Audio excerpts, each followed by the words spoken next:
I'm now going to show you how to do double crochets and then turn and carry on, so you've got a longer sample. So I'm doing 12 stitches, so I've added an extra one for turning. So we've got 2, 4, 6, 8, 10, 12, 13. To start with, you skip one and then put your hook through the side of your chain, wrap your wool around your hook and pull it through. So you've got 2 loops on your hook. That's why it's called double crochet. Then you put your wool round and then pull it through. So that's your first double crochet, and then again you go to your next one, put your hook through, put your wool round, pull it through. So you've got 2 loops on, put your wool through round and then pull through, and that's your second double crochet. And then you want to go into your next one, put your wool round, pull it through. So you've got 2 loops, put your wool over and pull through both. Move on to the next one, put your hook through, put your wool over and pull through, put your wool over and pull through both, and carry on to the end, and I'll show you how to turn.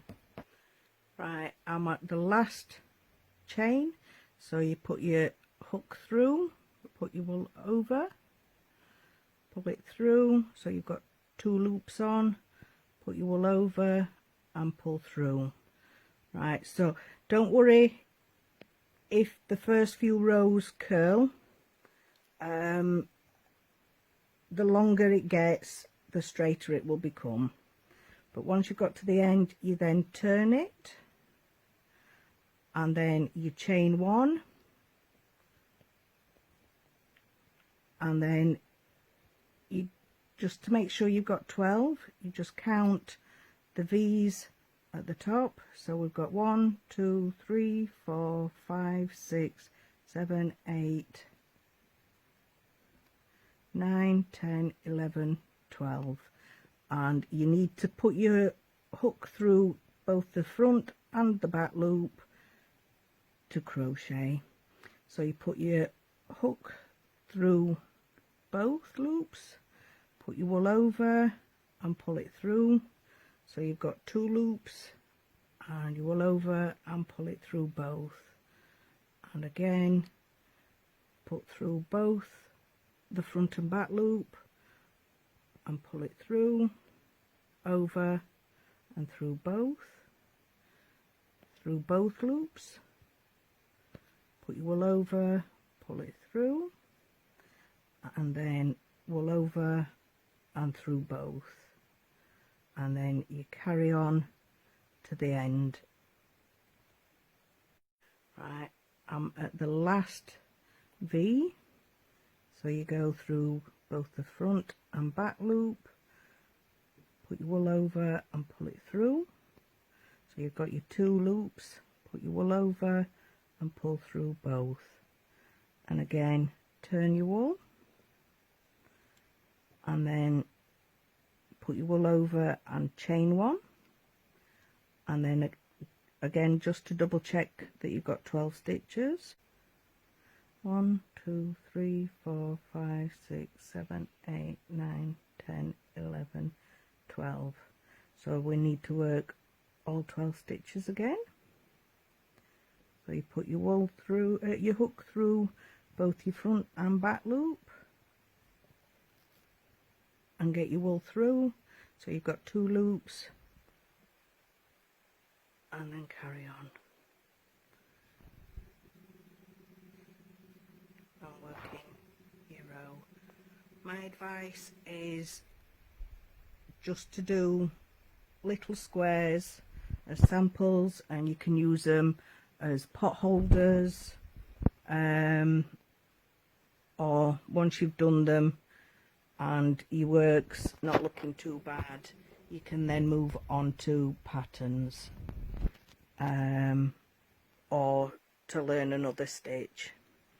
But you just carry on going through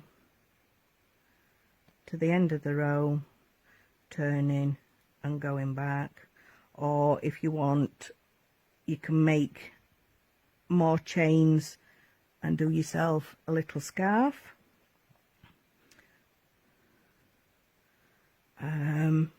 Scarves are really good for practicing your stitches. Double crochet is really good for a thick, warm item. Half treble and treble gives a looser